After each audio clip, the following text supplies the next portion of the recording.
Samajwadi party के प्रदेश अध्यक्ष तय करेंगे जहां संगठन होगा, और पहले कोशिश करेंगे कि हम लोग गठबंधन में रहें। अगर वो गठबंधन में नहीं रखना चाहते हैं तो वहीं पर लड़ेंगे जहां पर हमारी पार्टी को वोट मिलेगा। हम नहीं मानेंगे तो मरता क्या नहीं करता, फिर हमको पार्टी की तरफ से इलेक्शन लड़ना पड़ेगा और मैं तय करके मैं सीट में अपना AB फॉर्म बांट दूंगा, फिर आगे अल्लाह मालिक।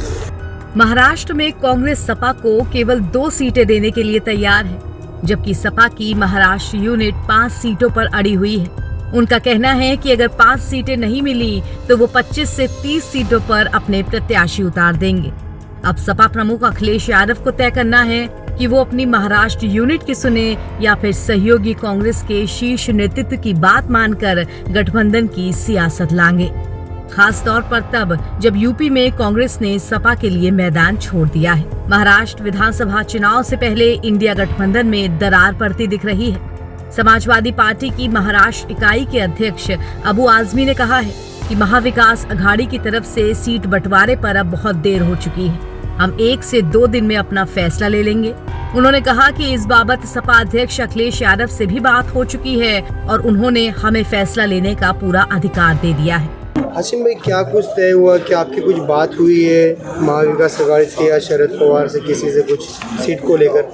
हमारी बात कल हुई थी पवार साहब से। उन्होंने कहा था कि आज हम लोग तय कर लेंगे, बुलाएंगे आपको, लेकिन आज पूरे दिन कोई फ़ोन नहीं आया, कुछ बात नहीं हुई। और जो सीटें मैं मांग रहा था वो सीटें धीरे धीरे कहीं न कहीं अनाउंस की जा रही हैं। मुझे लगता है कि शायद जो पहले जिस तरह से दो टर्म में धोखा हुआ है, शायद इस बार भी उन लोगों की ऐसी नीयत होगी कि समाजवादी पार्टी को सीटें न दी जाएं। मैं ऐसा सोच रहा हूँ।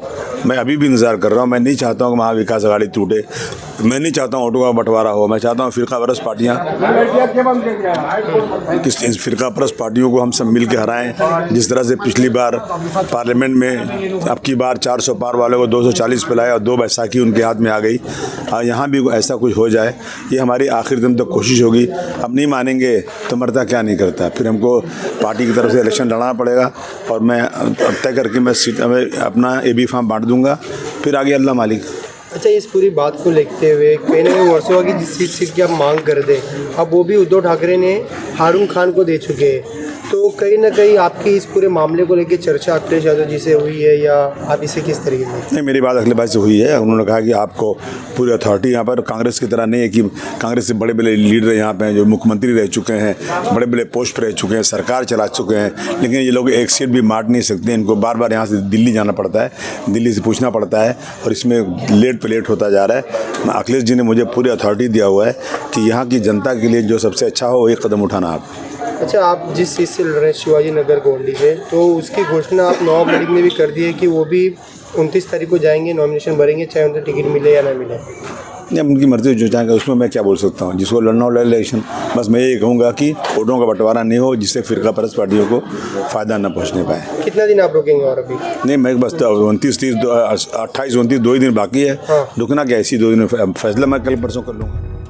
गठबंधन की सियासत में प्रांतीय नेताओं की आकांक्षाओं और सहयोगियों की मांगों के बीच संतुलन बनाना कांग्रेस और सपा दोनों के नेतृत्व के लिए बड़ी चुनौती बन रहा है। कांग्रेस हो या सपा, दोनों को गठबंधन की सियासत में अपने अपने राज्य यूनिट का दबाव झेलना पड़ रहा है। कभी शीर्ष नेतृत्व अपने लोगों की सुनकर काम कर रहा है, कभी नहीं भी कर रहा। सपा और कांग्रेस के नेताओं की तरफ से आ रहे बयानों को देखते हुए इतना तो लग रहा है कि महाराष्ट्र की सियासत में अभी कई दांवपेच देखना बाकी है। महाराष्ट्र विधानसभा चुनाव 2024 में महायुति और महाविकास अघाड़ी के बीच कांटे की टक्कर होने वाली है। बता दें कि महाराष्ट्र की सभी 288 सीटों पर एक ही चरण में 20 नवंबर को वोट डाले जाएंगे और 23 नवंबर को इनकी मतगणना होगी। NBT ऑनलाइन की रिपोर्ट।